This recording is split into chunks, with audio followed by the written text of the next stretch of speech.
If you're running a maintenance operation on a dedicated tool and you're thinking about consolidating onto your PMS, or if you've already made that call and you're dreading the cutover, this episode is for you.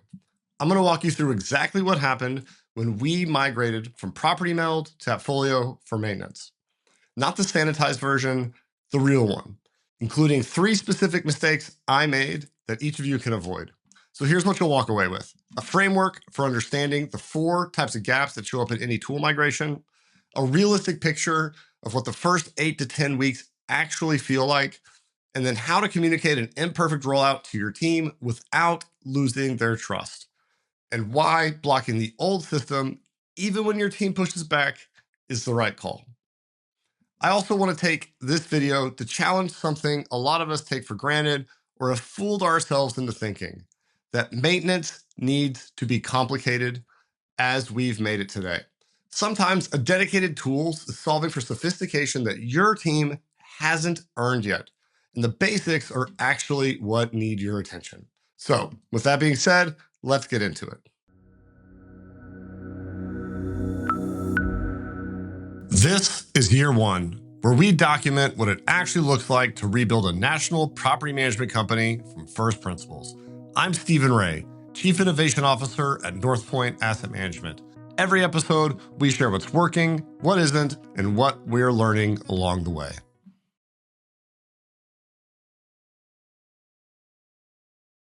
Something that's stood out to me as I've been on this journey, building it public and rebuilding Northpoint from first principles, is that not all migrations are equal.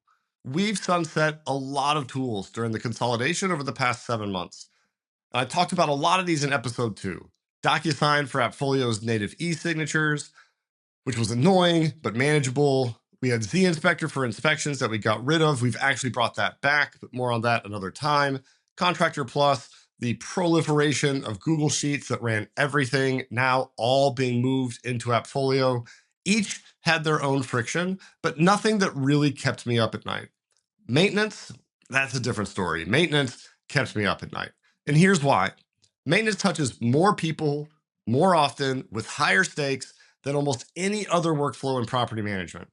You've got residents submitting requests, vendors getting dispatched, needing to submit invoices, field teams coordinating in real time, owners who are expecting updates and transparency on what's being done to their property and how much it's going to cost. And it's the workflow where a dropped ball becomes a phone call, and that phone call is usually not a pleasant one. Property Meld was purpose-built for this. It's a dedicated maintenance coordination tool. That's all it does, and it does it well. AppFolio's maintenance module, on the other hand, is part of a much broader platform. It's capable, but it's not a specialist. So on the surface, this looks like we traded a scalpel for a Swiss Army knife. And in some ways, we definitely did. But before I tell you what happened during the migration, and whew, boy, did it get painful, I want to explain why we made this call in the first place. Because the why is what kept us going when the how got really rough. So I'll walk you through the specific mistakes I made, a framework for the types of gaps that show up in any migration, and what the other side now looks like 9 weeks later. Here's the thing about maintenance and property management. The industry has a tendency to overcomplicate it. We layer on optimization tools, utilization tracking, analytics dashboards, cycle time reports, and somewhere along the way, we've lost sight of the fundamental job. The job is to fix things. We need to solve it. Receive the work order, dispatch the right person, get it done, pay the invoice, close the loop. Sounds easy. Now, Property Meld is a quality product, as I mentioned before. I want to be clear about that. It does things like help you optimize technician utilization, help you understand cycle times, give you deep visibility into how maintenance gets done at scale. Those are real capabilities, and they matter for the right operator at the right stage. But we're not at that stage. We're at the I just need to fix things stage. The sophistication Property Meld offered was aimed at a maturity level that we hadn't earned yet. And all that sophistication was adding complexity to a team that really just needed clarity. We were paying for analytics on a process that didn't have clean standards yet. That's like putting a performance monitoring system on an engine that hasn't yet been tuned. Beyond the maturity mismatch, Property Meld had two specific gaps that were ultimately deal breakers for our business model. These were a massive part of the impetus for us to make this whole migration, make this change. And I want to flag them now because they come back later in ways that actually surprised me. Not in the gaps themselves, but what happened when we tried to solve them.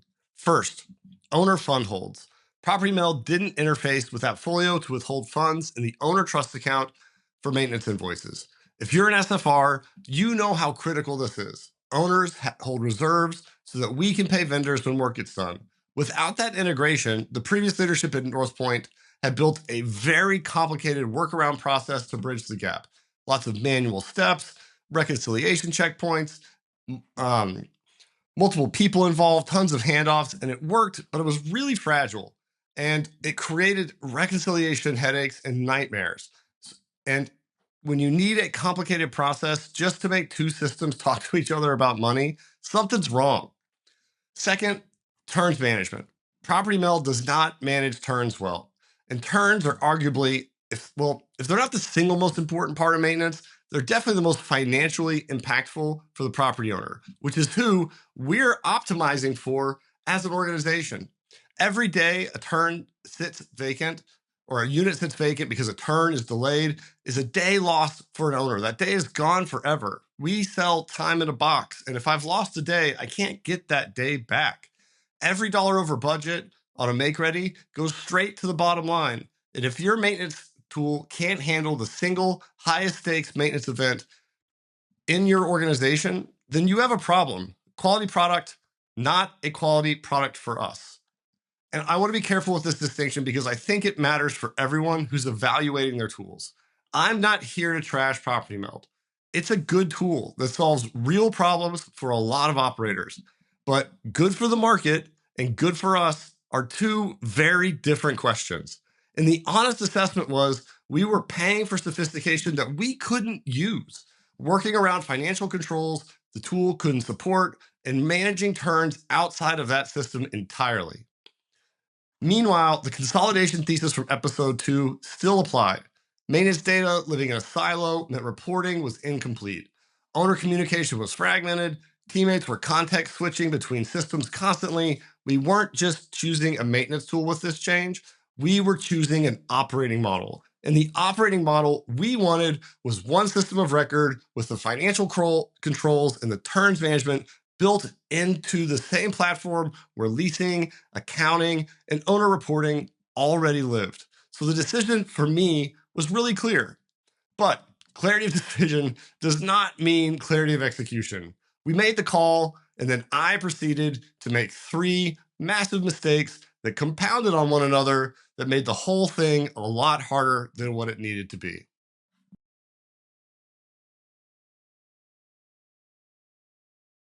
A lot went wrong during this migration. And when I look back, honestly, the common thread isn't the tool, it's not the team, it's my assumptions.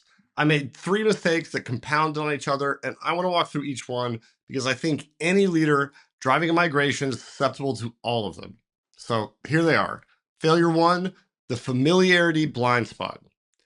This is a fact I didn't appreciate enough at the time. I had only really, with Northpoint, interacted with AppFolio. I joined Northpoint a few months before the migration. I was learning AppFolio from scratch, but it was the only system I was learning. Everything was native AppFolio in my mind. My brain was wired and conditioned to think through things in AppFolio logic, where things lived, how workflows flowed, what screens connected to what, and it all made sense to me because AppFolio was my only frame of reference. That was not the case for my team.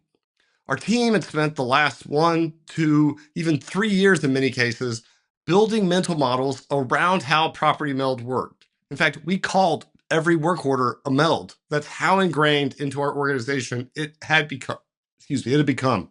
They had muscle memory, they had shortcuts, they had intuitions about where things lived and how they connected, all built on a completely different systems logic.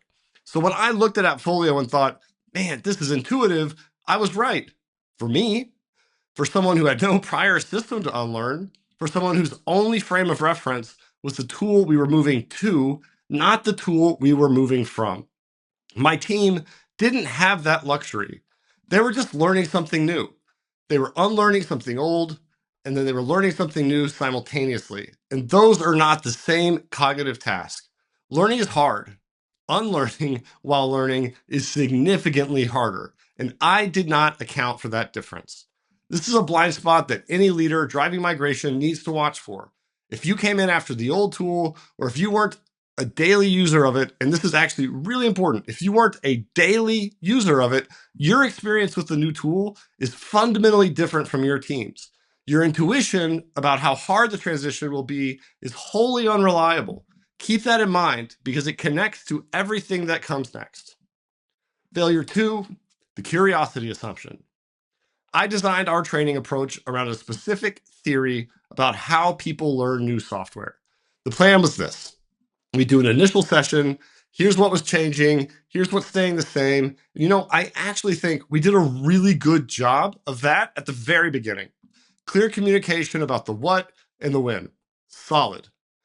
Then, rather than doing one or maybe multi-hour formal training sessions on a product people had never used, which honestly to me feels like a waste of time, because how do you train someone on something they have zero context for?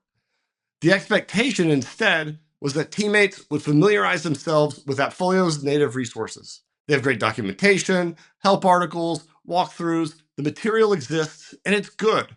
And then every Wednesday, we'd have AMA calls where we'd service the exceptions, we'd take people a bit deeper into the application, and we would guide them through specific scenarios as they came up in practice, in real life, from doing the job. And the theory was sound. Don't train people on a product they've never touched. Let them get their hands on it first. Build some familiarity through exploration, and then train them when the questions are real instead of hypothetical.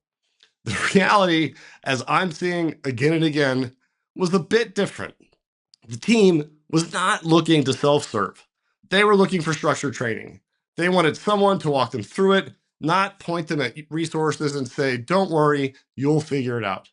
And critically, I didn't do a good enough job of communicating that self-directed exploration was the plan.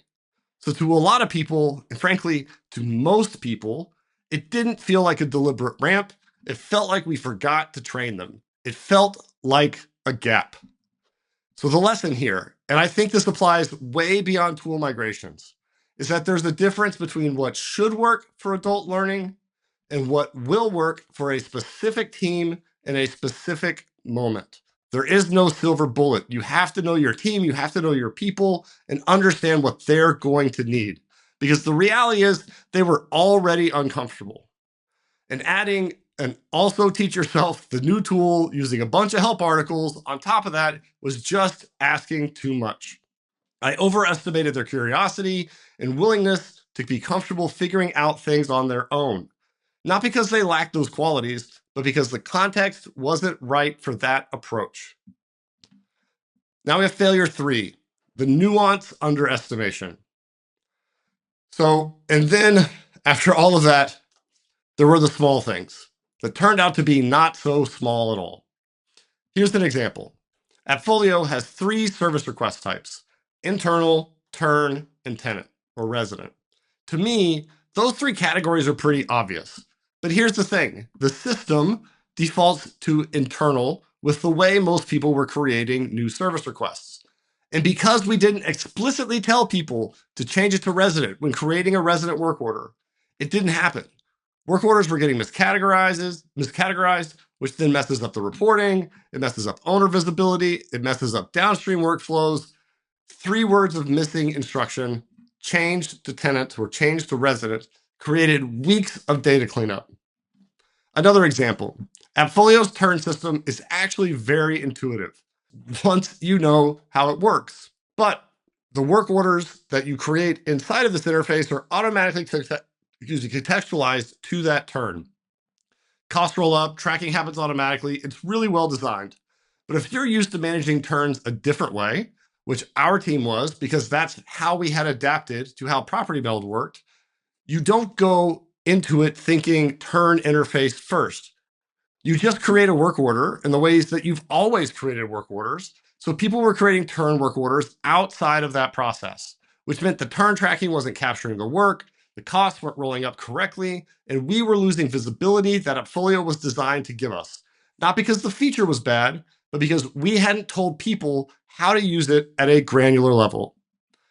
And these are the kind of things that seem obvious when you understand the system's logic.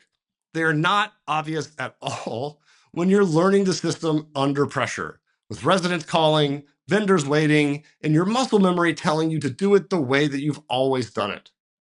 I severely underestimated how much help, guidance, and handholding people were going to need in those early weeks. Not because they couldn't learn, but because the gap between I understand the concept and I can execute under pressure is enormous. And I didn't plan for it. So those three failures then didn't just add up, they compounded and they multiplied. And I couldn't see the difficulty because I didn't share their starting point. And that's the blind spot. I designed support for a more self-directed team than what I truly had in that moment. And that's the curiosity assumption. And the specific friction points I missed were ones that seemed intuitive to me, but weren't necessarily to anyone else. And that's the nuanced underestimation. And the result, I had a team that felt undersupported, doing unfamiliar work in a system they didn't trust yet, while the person leading the migration kept saying, come on, guys, it's intuitive. And that's a recipe for exactly the kind of resistance I want to talk about next. But before I do that, credit where it's due. I want to be clear. The migration itself wasn't reckless. We did map workflows beforehand. The initial, here's what's changing, communication was solid. We set up the weekly AMA cadence, and the structure was right, even if the expectations around self-service weren't. The support layer was insufficient, but it wasn't absent, and that distinction matters. All right, as we move into the human element, I want to start by giving you a framework here before we move on, because it'll help you understand the next part of this story. And it's something you can apply to your own migrations in your organization. I've identified 4 gaps that show up in every tool migration. The first is feature gaps. The tool literally doesn't do something the old one did. You have to build a workaround, accept the loss, or change your process. These are gaps you can plan for because you can see them coming. The second is workflow gaps. The new tool can do it, but the steps are different. Your team's muscle memory is wrong. Every task takes longer until they rebuild it. These are the gaps that you train for. The third, those are invisible gaps. Things the old tool did that nobody realized it was doing. Automated notifications, default behaviors, background logic that was handling something you didn't know needed handling until it stopped happening. These are the gaps that will bite you 2 or 3 weeks in. And then I'll add a fourth that I didn't have in my original thinking, and those are leader gaps. The person driving the migration has a different experience of the new tool than the people who use it every day. Your intuition about difficulty is unreliable. These are the gaps you don't see until the damage is actually done. So feature gaps, workflow gaps, invisible gaps, and leader gaps. Keep these 4 categories in mind because what happened next maps directly to each of them. So now you know the decision, you know my mistakes. Here's what it actually felt like on the ground and where, for me, the real learning happened.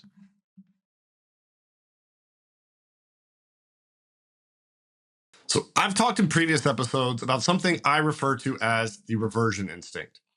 This idea that when people encounter friction in a new tool, their first impulse is to go back to what they know. So we anticipated this. We blocked access to Property Meld specifically so that reversion would not be an option. What I didn't anticipate is what happens when you block the technical escape hatch, but the emotional escape hatch is still wide open. People couldn't go back to the old system. So instead, some of them developed an aversion to the new one. The sentiment across parts of the organization became, why did we make this change anyway? I thought it was supposed to be better. And that's a very different problem than someone sneaking back into the old tool. That's someone who's lost faith in the direction, not because the direction is wrong, but because their daily experience of the new system is friction, confusion, and feeling unsupported. And if you heard the 3 failures I just walked through, you can see exactly how we created those conditions. So as we went through things, one of the things that was really important to me was we had what I will refer to as the 80% readiness trade-off. And that's a decision that I'd make again, even knowing everything I know now. Because that 80% preparation, that was intentional. I fully anticipated that edge cases we hadn't planned for, or more importantly, could not plan for, would come up and they would present challenges. I really believe it's impossible to be 100% prepared for a migration like this. And the time it would have taken to get from 80 to 90 did not add enough value to justify the delay. So I accepted up front that certain things would break, things wouldn't work exactly the way we anticipated, and that we would handle those in flight. And that's a sound operating philosophy, and I still 100% believe that. But here's where that actually fell apart. That philosophy was not communicated well across the organization. And honestly, I'm still kind of working on how to actually do that effectively going forward. Because the problem is this: you're trying to hold 2 messages simultaneously. Message 1, this change is better. We're moving in the right direction. This is going to be an improvement. While message 2 is about 20% of this is going to break, and that's okay. To the person on the receiving end, especially someone who's stressed, who's learning a new system, who has residents on the phone, those 2 messages feel very contradictory. If it's better, why does it break? And if it breaks, how could it possibly be better? And then here's the deeper challenge with all of that. And this connects directly back to the leader gap in that taxonomy I gave you earlier. In their experience, the old system didn't break. Property Meld worked fine for them. They didn't have the purview or the horizontal lens across the whole picture. They didn't fully understand the impact of the fund hold workarounds I described earlier. They didn't understand the impact of the turn management gaps, the cross-functional friction, how the reporting silos were negatively impacting our business. They saw their slice, and their slice worked. Whereas I was looking, again, horizontally across the org, and I could clearly see the bottlenecks and the friction points that we were moving to get away from. But I hadn't earned the right to ask them to trust my horizontal view over their daily experience. Not yet. So I don't have a clean answer for this one. It's something we're still working to improve. But I think the lesson is, if you're going to leave with an 80% readiness approach, and I think you should, you need to build more trust and context with your team before the migration, not during it.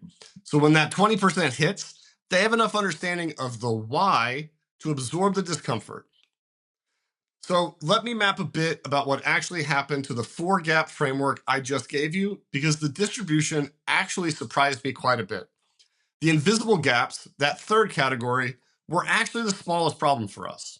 We'd anticipated there would be gaps. That expectation alone meant that when they surfaced, we could address them directly rather than being blindsided. The weekly AMA calls worked well for exactly this. That's why I put them in place. People would surface an issue, we'd work through it together, and we'd solve it in near real time. That structure earned its place. The bigger issues were the workflow gaps and the feature gaps. And here's the ironic part. Remember those 2 deal breakers I described at the top of the episode? Turns and fund holds? The ones that were the entire reason why we were not the entire reason, but a big part of why we were making this migration in the first place. AppFolio actually handles both of those natively. The features we wanted existed, they were there. But our team had spent years building workarounds for those exact processes. They had an entire manual workflow for bringing fund holds between Property Meld and AppFolio's accounting. They had their own way of managing turns outside of a dedicated interface. So the challenge wasn't the new tool can't do it. The challenge was that the team needs to unlearn the workaround and trust the new way. And it turns out unlearning a workaround is harder than just learning a feature. And that's a workflow gap wearing a feature gap's clothing.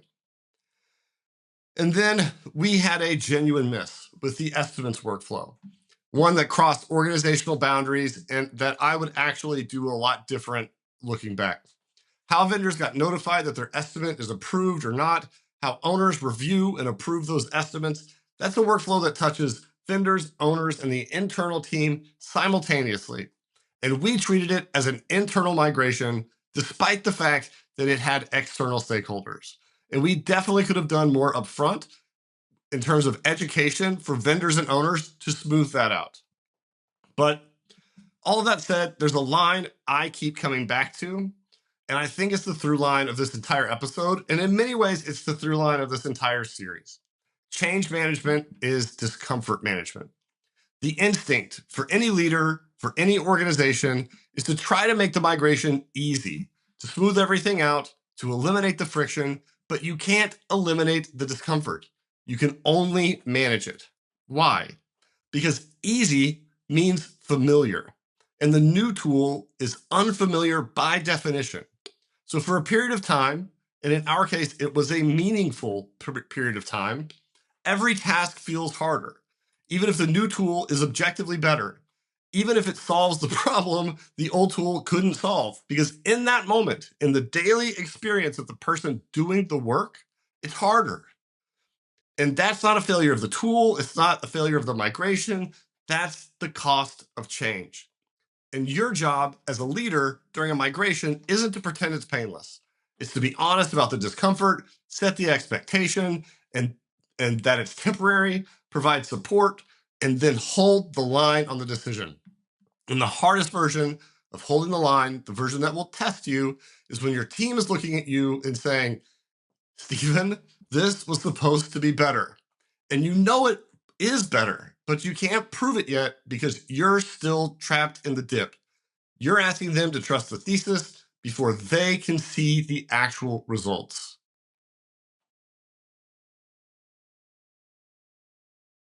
All right, so we're nearing the end of this story, but before I get to where we are now, I want to be specific about things I've learned, five things I changed, 5 things I do exactly the same way.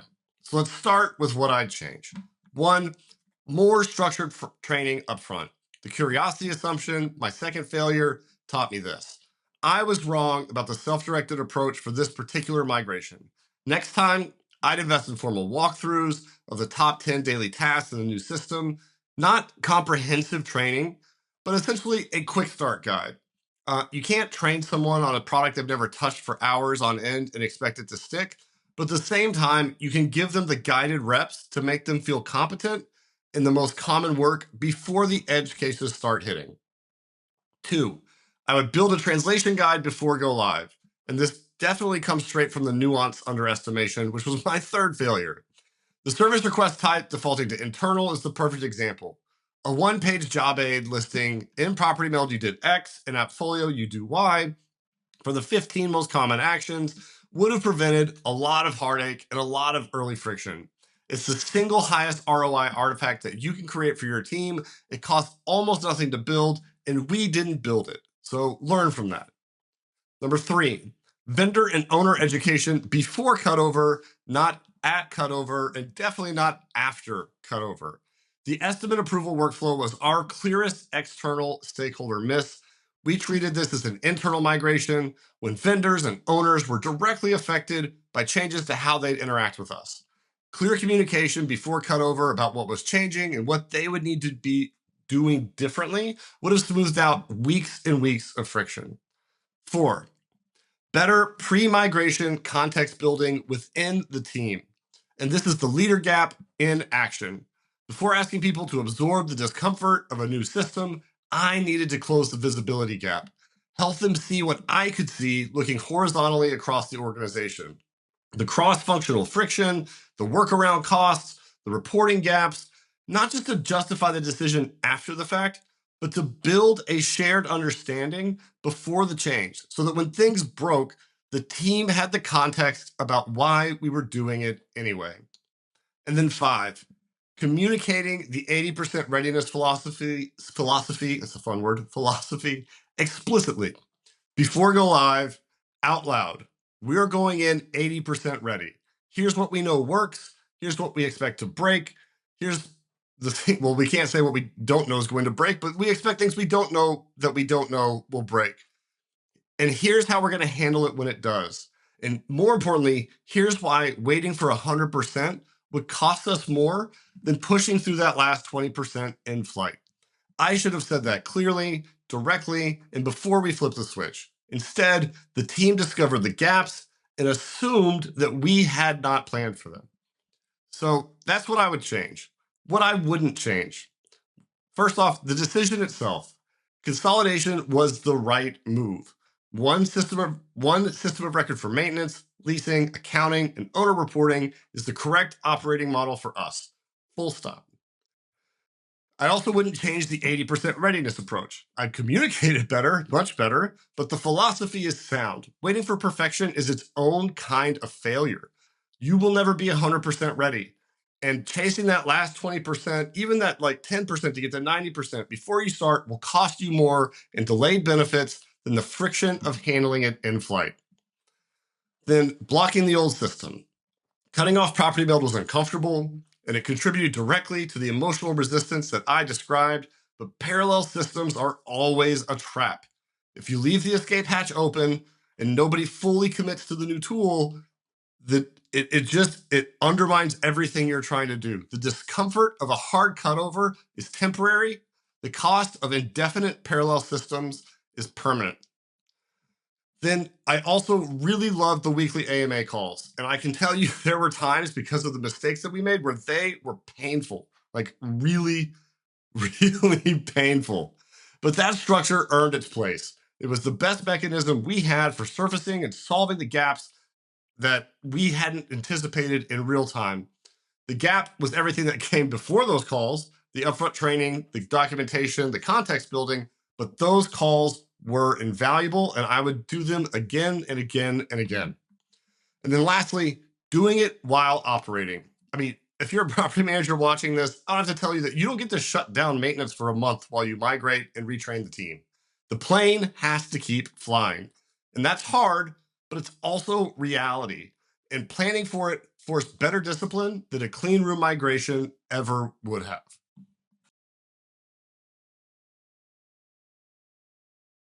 So as it seems to be a theme in this podcast, I've spent most of this episode telling you what went wrong. And now I owe you the other side. We're roughly 9-10 weeks at the time of recording into this transition, and things have absolutely settled down. Our team is continually getting more comfortable in AppFolio. We've developed some internal champions who've really dove into the deep end and are who their teammates are relying on to get answers when they run into challenges and things they didn't expect. It's not just functional, but we are genuinely building fluency. The friction that I described is fading.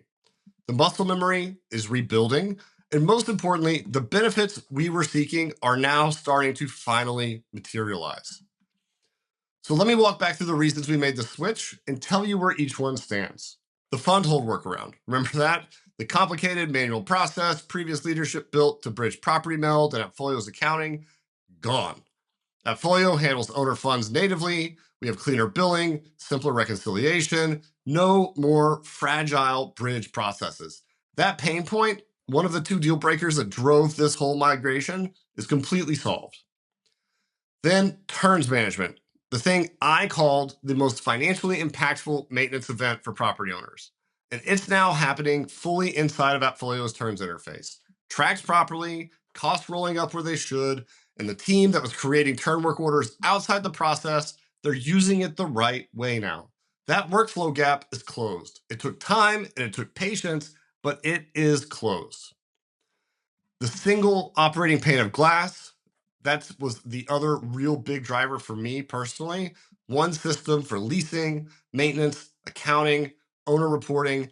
That's real now. No more context switching between systems, no more data living in silos. When someone on our team needs to understand the full picture of a property, the lease status, the open work orders, the owner's account, the inspection history, it's all in one place.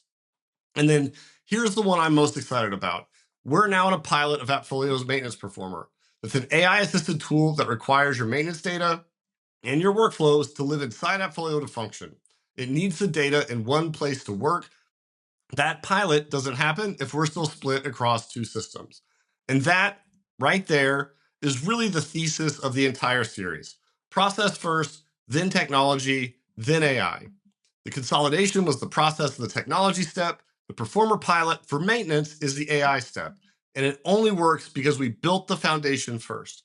This decision, with all the pain and all the mistakes that I described and all the friction that my team, to their credit, absorbed, I would make it again 100 times out of 100. Not because the migration went smoothly, it clearly didn't, but because the destination was right and we're there now. If you're staring down a migration or deciding whether to start one, here's what I want you to take from this episode. I've got 7 things, I think. We'll see if I get 7. 1, check your own familiarity bias. If you weren't a daily user of the old system, your experience of the new one is fundamentally different from your team's. Learning something new and unlearning something old are not the same cognitive task. Assume the transition is going to be harder than it looks to you, because I promise you, having lived it, it will be. 2, understand the 4 types of migration gaps.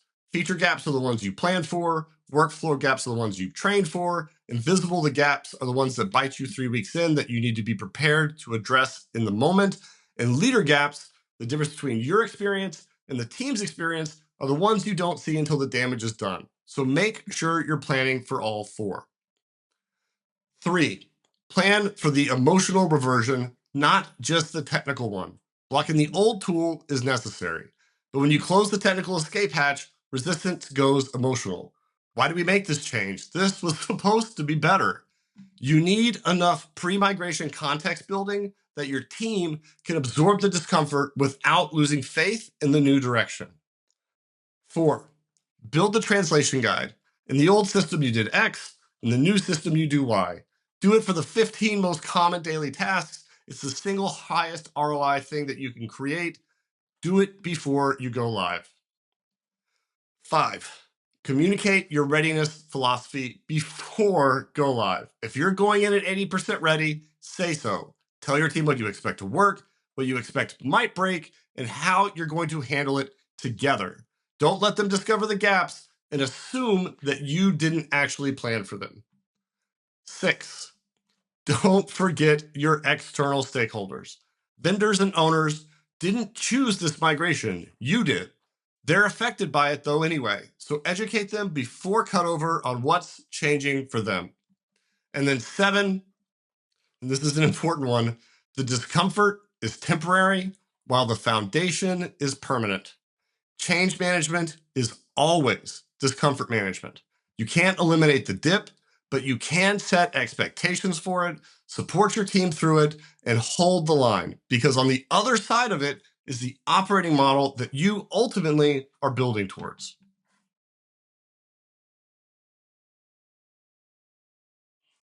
So as is becoming a bit of a recurring theme with these are turning out to be kind of hard episodes to make. I seem to be spending most of these telling you what I got wrong. But frankly, I feel like that's what building in public means. You don't get to edit out the struggle and just show up at the end with a case study. Next episode, I'm really excited about. I want to show you the layered support structure and the tools we're using to create it that ultimately are assisting our teams amidst all of the changes we're making. That's going to be episode 6, year 1 live. Keep an eye out for the announcements on that on LinkedIn, YouTube, etc. over the next coming days. But that will be a live stream. It will be our first. Super excited about that. But back to this, just to wrap things up. If you've been through migration with a maintenance tool, or if you're staring one down right now, I would love to hear your story. Commiserate together, or we can talk about actually how great it is on the other side. And then I'm also just kind of curious, what has been your hardest migration? Have you changed something in your organization? What's the hardest thing? Find me on LinkedIn. Let me know. Would love to hear your stories. Appreciate everyone. That's all I got. I'm out.